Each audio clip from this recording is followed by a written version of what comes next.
Michael, welcome to Paper Napkin Wisdom. I'm really excited to be sitting down with you today. Yeah, Govin, appreciate it. Really appreciate the invitation.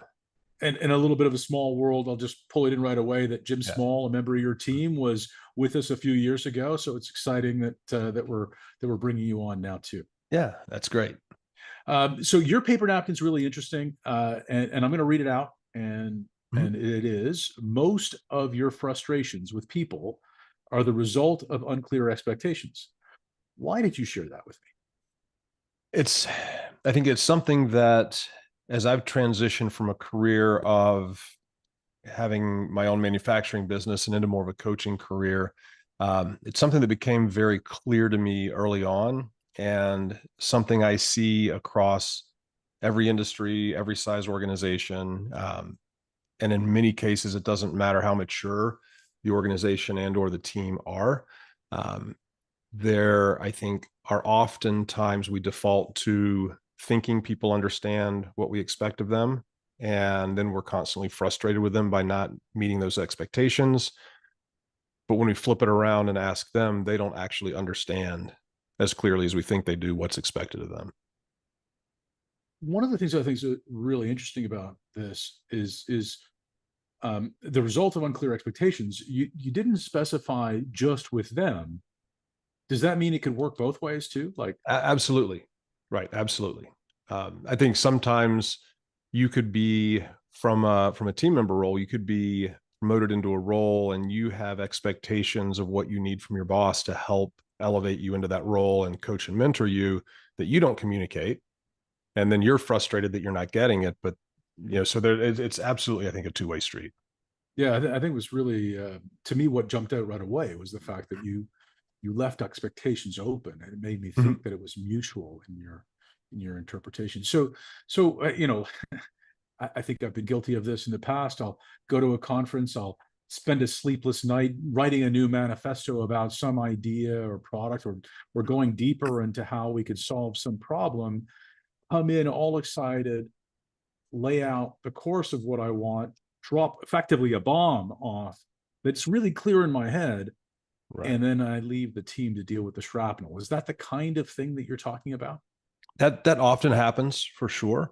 I also think that, and where a lot of this comes from is I think this works with outside vendors. I think this works with things you procure for your business, capital investments, but especially where I see this show up is between leaders and organizations and the team members that they lead.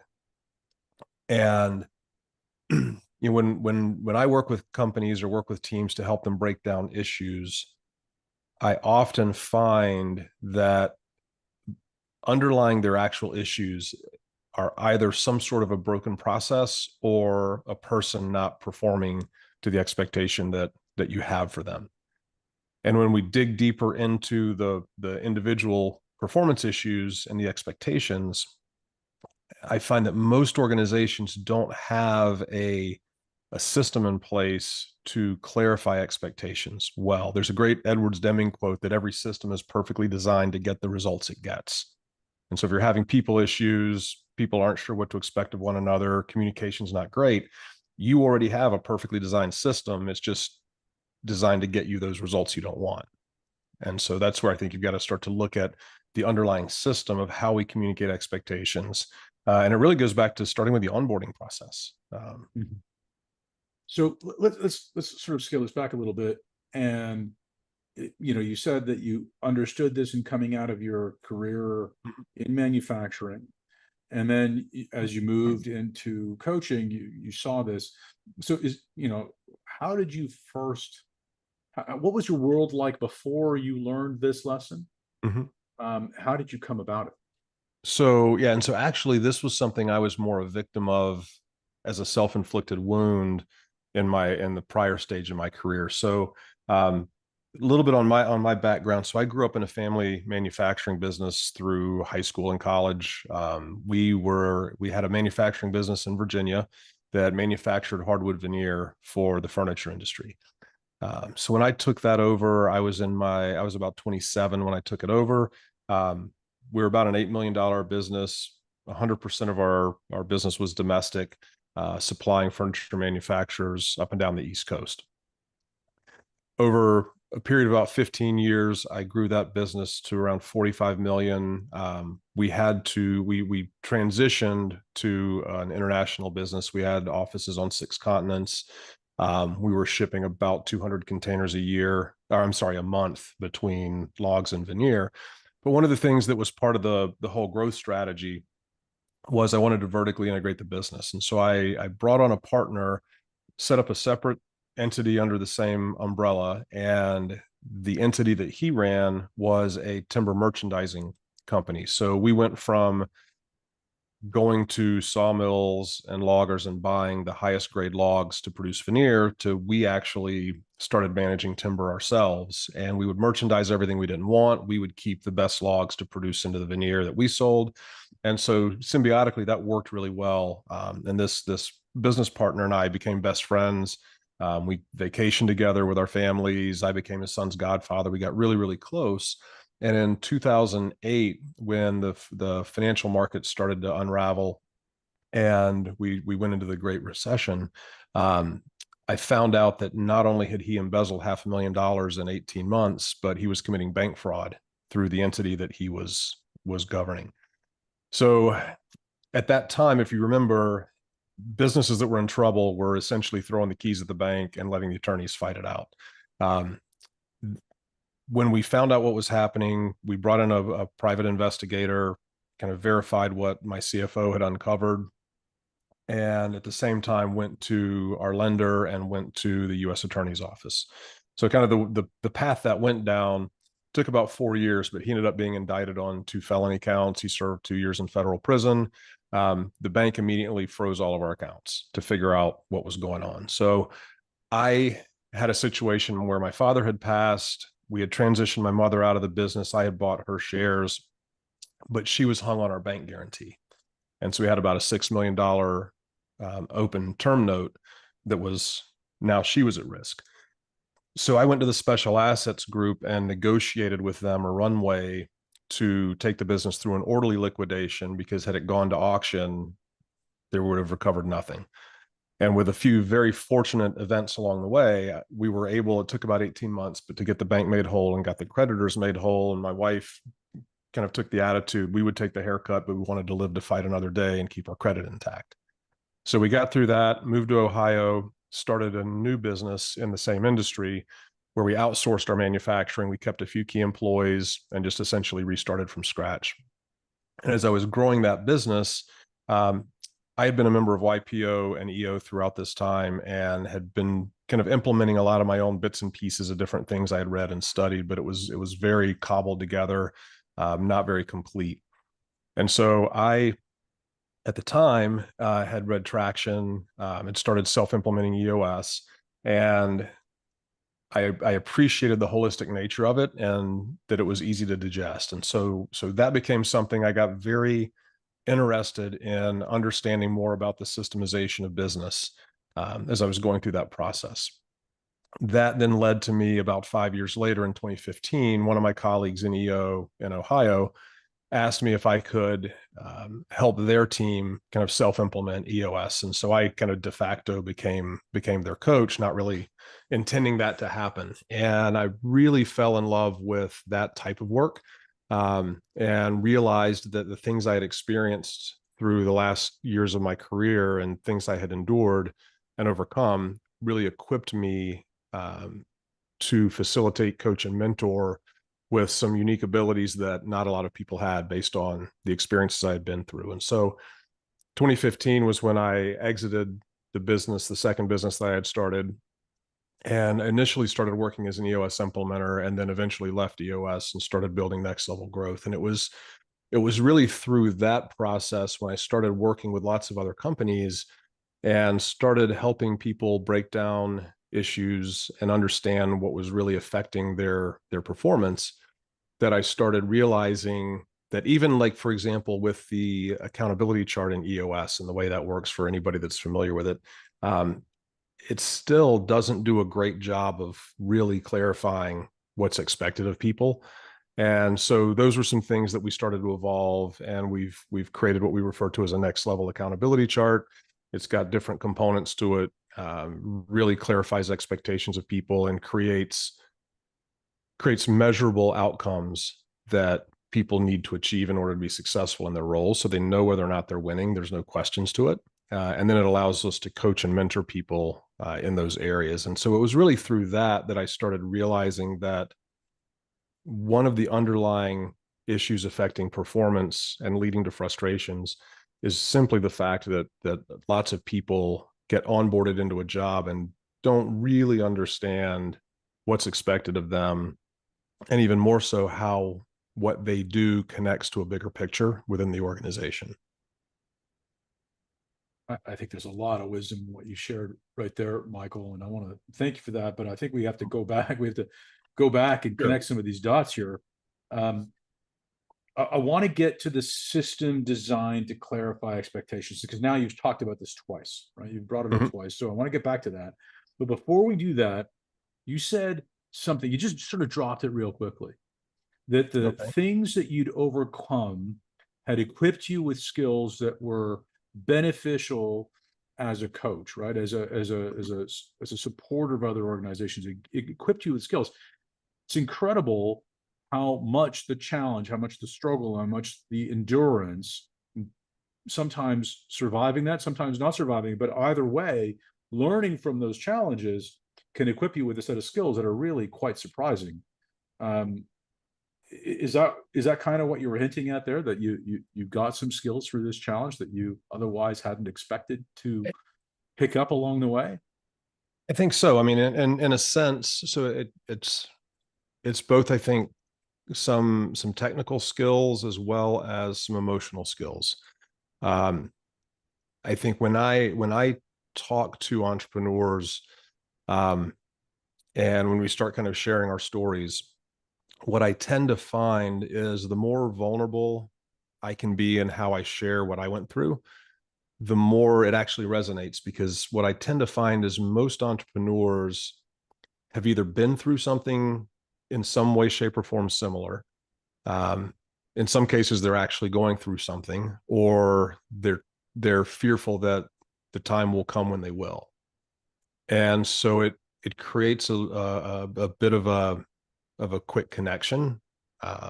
If you think about it, right, people don't really connect and get close when we're talking about all the social things that you do at the country club or whatever. It's when you really kind of share the hard things, that's where people find common ground that they connect on.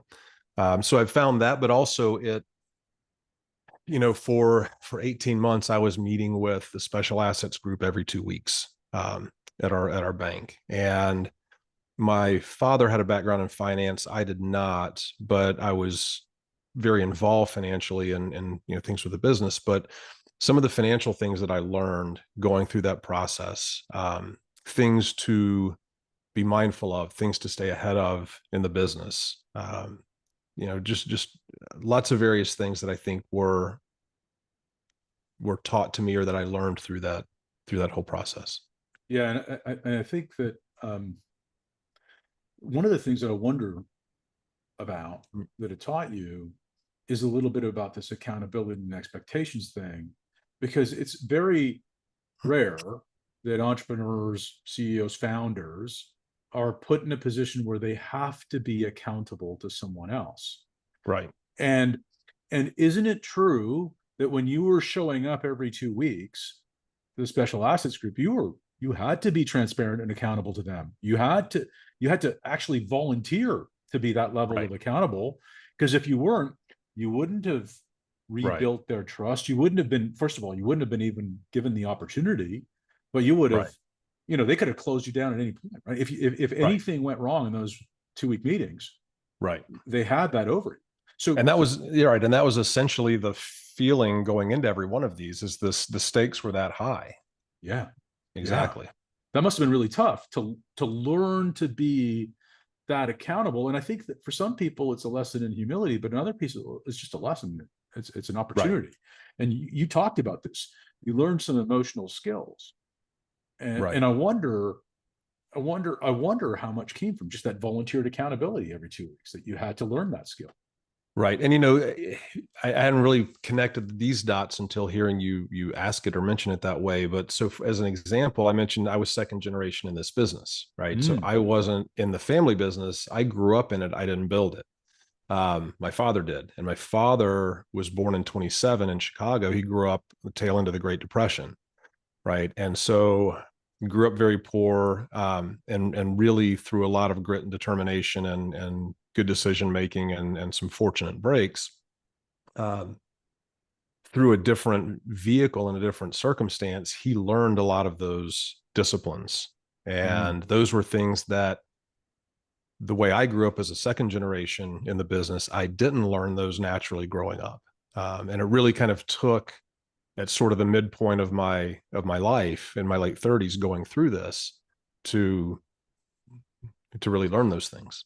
What a really incredible opportunity, because most one person who is surrounded mostly by generational businesses Mhm. used to tell me that the first generation sees opportunity in everything. They think with the first generation of growing a large, and I mean like a business that goes to the 20 to 50 million minimum Mhm. category.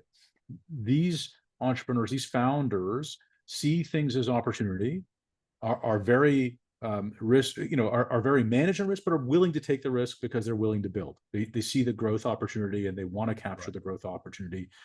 They're more open-minded to those things. The second generation, his point to me back then was they want to protect the wealth Right. as opposed to grow it. And that's a different mindset. But you ended up having the opportunity to bridge the two and then learn this volunteered accountability on top of it, which is a really interesting skill Right. dynamic to add to it, which is fascinating. Yeah. Um, and that's, I think that's the emotional skills, some of the emotional skills that you're talking about. Am I right? Sure. Right. Right. Because I think I have, I think naturally I'm more of an empathetic person, Mm. but having been through these experiences, when I'm talking to an entrepreneur who's highly frustrated, who's having challenges and sleepless nights, and there are things that they're afraid of, um, there's a very authentic empathy I think that I'm able to extend because I know exactly what that feels like. I've been there, and it allows me in those cases to kind of walk that journey with them, um, as Mm. opposed to having to try to figure out what they're really going through. Yeah, that's powerful. Um, so the other thing that you talked about, and I think you said it very subtly, um, you talked about accountability, but you didn't really talk forcibly about holding people accountable, but more making sure that people know that they're winning, which the converse is also true. If the people know that they're winning, they know that they're not winning, which, sort of puts the accountability on them. They're accountable because they know. Was that a slip? Am I missing, or am I connecting something that you're not trying to say there? No, I think you're absolutely right. Accountability and high performing, highly accountable cultures do not have to be browbeating, you know, disciplinary cultures at all. And I think, in fact, the inverse is often true. But like I said earlier, I think it goes back to most organizations, I think, have a very poor onboarding process or one that's very inconsistently followed. And I kind of tongue in cheek I always ask my clients this, and when I have the opportunity to talk to or speak to team members within companies, I ask as well. But if I were to go back and ask the last 20 employees that your company onboarded, if they went through a great onboarding experience or if they felt like they got waterboarded, what would they say? Right. And everybody kind of laughs and yeah, we waterboard our employees. We don't onboard them well. And the problem is that when you think about, retention of employees, a well onboarded employee will stay much longer. They'll perform better, faster. And when you relate this back to expectations, if you and I were going to work together, whether I'm an outside vendor or it's me coming into your organization as an employee, if we take time in the very beginning to have a dialogue around expectations, in both directions. But if you're really clear with me on what's expected of me, and this kind of gets into this idea of a next level accountability chart. And so if anybody in your audience has an accountability chart, if it's kind of the pure EOS form, or if they just have an org chart, the way I like to approach this is that every seat on your accountability chart should have three components that you define. And they're simple and they're short. But the first is a clearly defined mission. And that's a one sentence, high level statement that is, for a person in that role, the consistent deliverable that they have to accomplish or achieve in order to be successful. And oftentimes they're very obvious, but they also create clarity. And so once you know the mission for a role, and I'm happy to share some examples if you're interested, but once you understand the mission for a role, and so like I'll take a CEO, for example. So let's say, and this is another exercise I like to do, is to ask teams to imagine they're a board of directors and they're going to start hiring a new executive team, starting with the CEO. What would that mission be? How would we articulate it if a candidate came in and said, well, what's my mission in this company as the CEO? It may be something as simple and obvious as grow the enterprise value by guiding the long-term strategy and culture, or something to that effect. When you look at it, it's on the surface, it's pretty obvious. But how many CEOs are working for organizations where they're not growing the enterprise value? They're not being held accountable to that. They're not making decisions through the lens of how does this grow enterprise value? So it becomes clarifying. And then I think what's really powerful about it is it's simple, right? It's a simple measure that you can apply.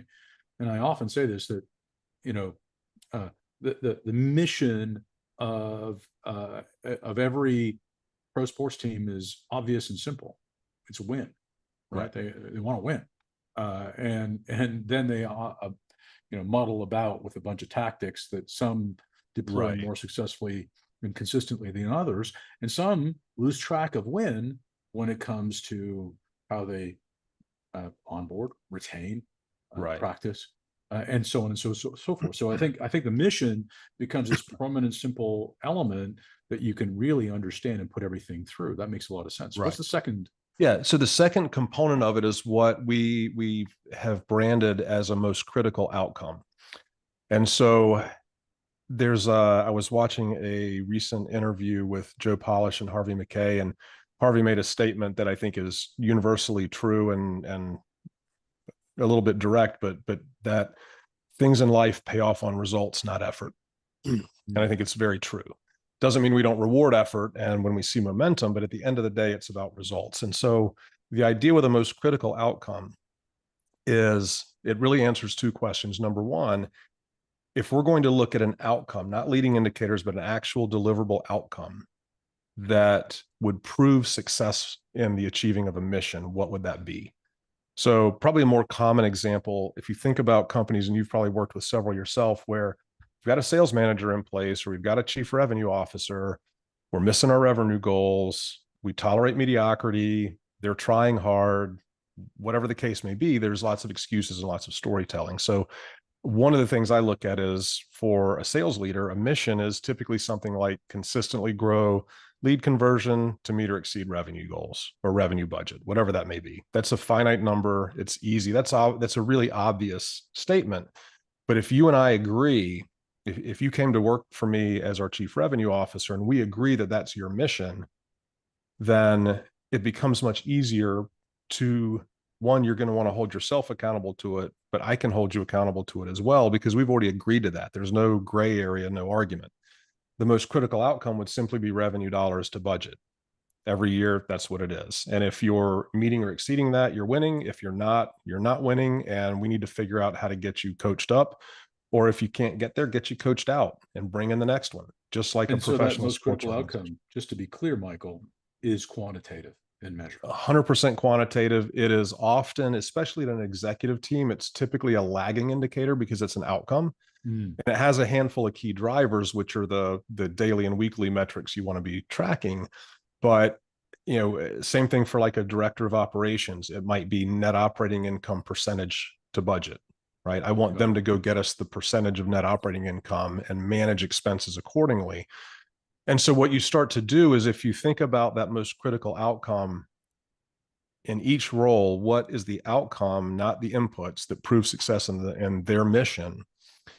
That logic can filter down to a frontline employee, whether it's a tradesman in the field, a manufacturing, company person on the floor. Everybody that you hire has a mission. There's a reason you hire them, and there's something you can measure to prove success. And if there isn't, well, then Why why are are they there? right? Why are they there? Right. And so Right. I think I mean, if people are struggling with this and saying, "Oh, I don't have a mission for this person," right. well, Exactly. And so that's the issue. right. And so we used this in the second manufacturing business I had, and it was really powerful. Jim Collins in Good to Great talks about, in the flywheel concept, he says that many of the good to great companies achieve spectacular results in very unspectacular industries. And he says they did it because they built a fabulous economic engine. And that was kind of the 3-word phrase that really stuck to me. And when I start looking at most critical outcome, the companies I work with, or that we work with at Next Level Growth, who have done this really well, truly build a financial engine in the business, because the frontline team members, their most critical outcomes drive the most critical outcome of the person to whom they report. Mm. And that logic flows all the way up through the organization. So if the CEO's most critical outcome is enterprise value to goal, or return on invested capital, or EBITDA dollars, whatever your value measure is going to be, if the entire organization is built on a system of most critical outcomes that all are how that person in that role contributes to driving the one above them, you essentially have an entire company that is focused on outcomes that drive value in the business, which at the end of the day is what we want. Whether we want to sell the business or not, if we make it more valuable, that everybody wins. Yeah, it makes a lot of sense. So mission, most critical outcome, and what's the third element? So before I go into the third, just quickly, there's a second question that the most critical outcome helps to answer. And I think this is something was more of an epiphany for me as we were developing this over the last few years, is that most of the things that people invest in with their businesses, they consider through a lens of return on investment. Right. So if we're going to go invest capital in a new piece of equipment or a new software product, we can talk in terms of ROI to make a decision. At the same time, most organizations in the service-based economy that we've kind of become in the US, most organizations' largest expense is the fully burdened human capital investment they make in their people. I have yet to meet anyone who can explain to me, if I pick one person off of your census of employees and ask you, prove to me you're getting ROI for Jim being the person in that role, they can't tell me. If you successfully get to the right most critical outcome, it will also prove return on investment for the individual people in the seat. So for example, back to the chief revenue officer.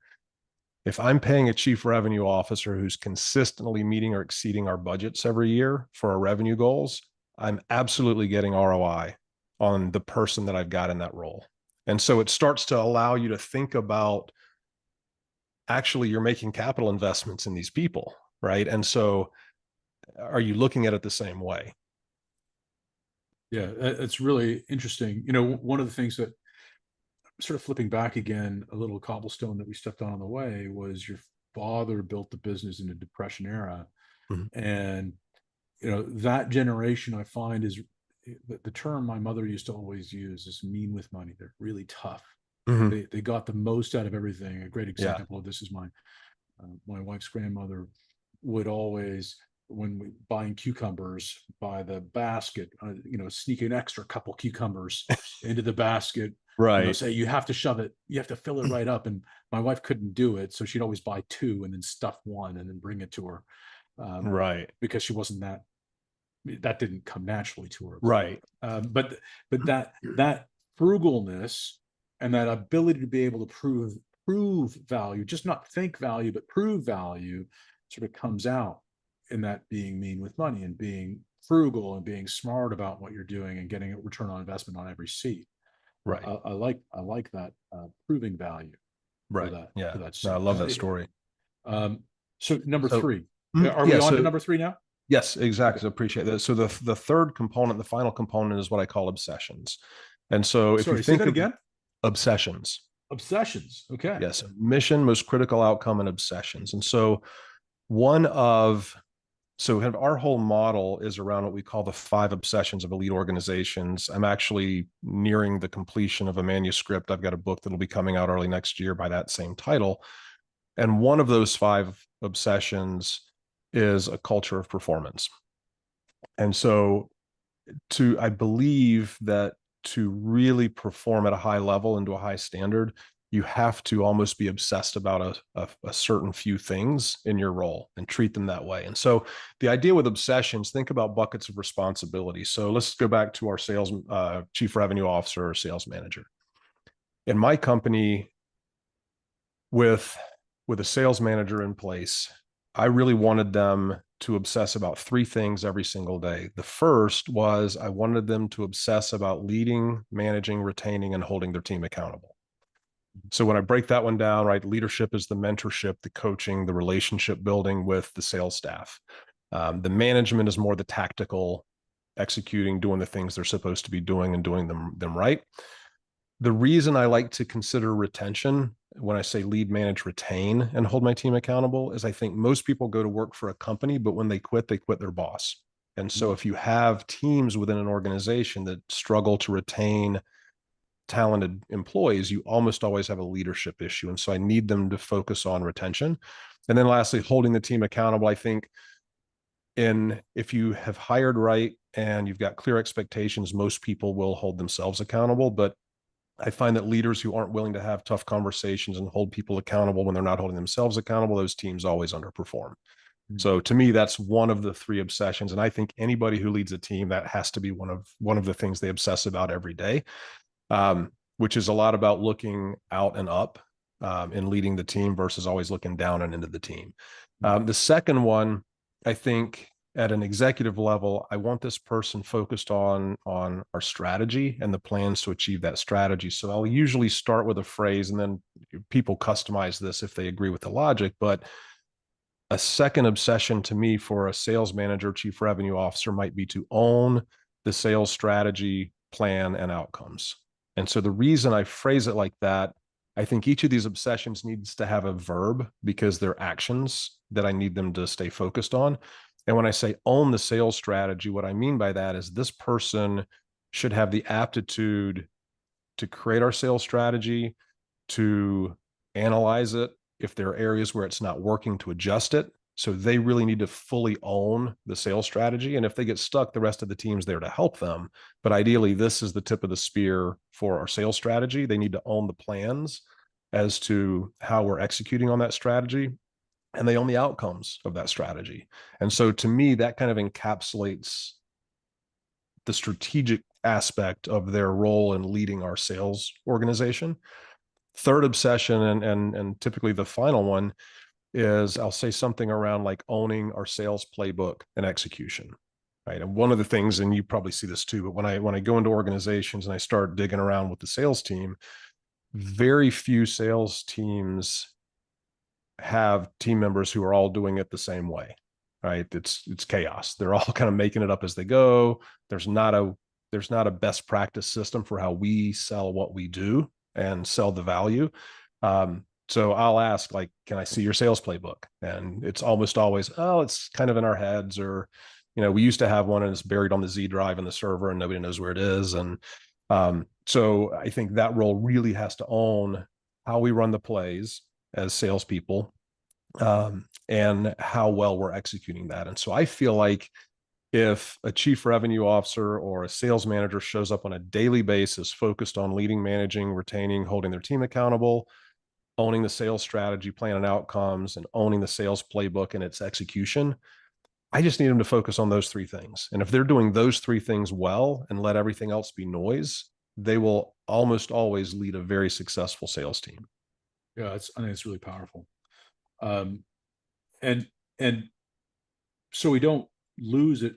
I want to go back to the system designed to clarify expectations. Mm-hmm. Are these elements, the mission, most critical outcome sessions, along with the onboarding process. Sorry, not the three things we talked about as being these three statements that you had as part of it. Would you, which were the obsessions? Is that part of the system designed to clarify expectations? Yes. So if I were to show you what our accountability chart looks like, those statements I read to you, the mission, the most critical outcome, and the three obsessions, that's what's in the box for the sales manager. And it's simple enough that I believe they should be able to memorize that. They should be able to keep it top of mind every day. And when we talk about setting expectations in the interview process or the onboarding process, these are things I want to talk through, and I want to kind of break down what they look like. And what that does is, if I'm being onboarded into a new role and I sit down and as part of that, I'm having a conversation with the person I'm going to report to, and we talk through these things, you in essence create a de facto agreement because we had a dialogue about them. And so I am much more likely to hold myself accountable, but I'm also, if you're the person I'm reporting to, and so let's say you're the CEO, I come into this role and I can't find our sales playbooks, or I feel like they're incomplete. Like, we're going to have that conversation and figure it out pretty quickly so that we can get those things in place, because the entire team's going to benefit by having it. And so you're actually, by giving me these key areas to focus on, you're giving me direction from day one, that this is what's most important. This is what's primary for me and my focus. And so it's kind of guiding me to put the building blocks in place, if they don't already exist, to make sure that the team members that I support have everything they need to perform to a high level. Yeah, I love it. And if you're of the school that believes in scorecards for as supportive tools for coaching your team, all of this stuff can live on a scorecard really Right. easily. And typically what I find is because the most critical outcomes at higher levels in the organization are more lagging, I tend to see them more on monthly scorecards, and the key drivers of each of them. And we could talk about, sales team driving revenue dollars. We could come up with 3 or 4 key drivers right now that belong on the daily and weekly scoreboards or scorecards, right? That as long as we're keeping those activities on track and meeting our expectations on a daily and weekly basis, we're almost guaranteed to hit the revenue goal. Yeah. Yeah. And I think it's so simple the way you've organized this and articulated it. Really profound. I know our time is up, but there's something that is new with Paper Napkin. And I mentioned this when we started, Michael. We're closing every episode with a shout out. So let me ask you now, just on whatever basis that you'd like, who would you like to shout out today? Who comes to mind today is Cameron Harold. He's been a friend going back to about 2015 or so, when I first was getting started with EOS. And when he and I started talking and I was able to share my story with him and my background, he made a statement to me that at the time I had just transitioned into coaching, so I was a little bit fearful even hearing it, but he said, you've got a lot more to offer than just this. He said, you need to do your own thing. And it took me a little while to execute that, or to actually take action, but it just resonated with me. And for him to get to know me and knowing what he's accomplished, for him to say that to me, that was something I needed to hear, that helped me step out into, as part of why we call our company Next Level Growth. He's the one who kind of pushed me to challenge myself to go to a next level. Powerful. Thank you, Michael. And thank you for joining me today. Govind, I really appreciate the time. All right. Thank you.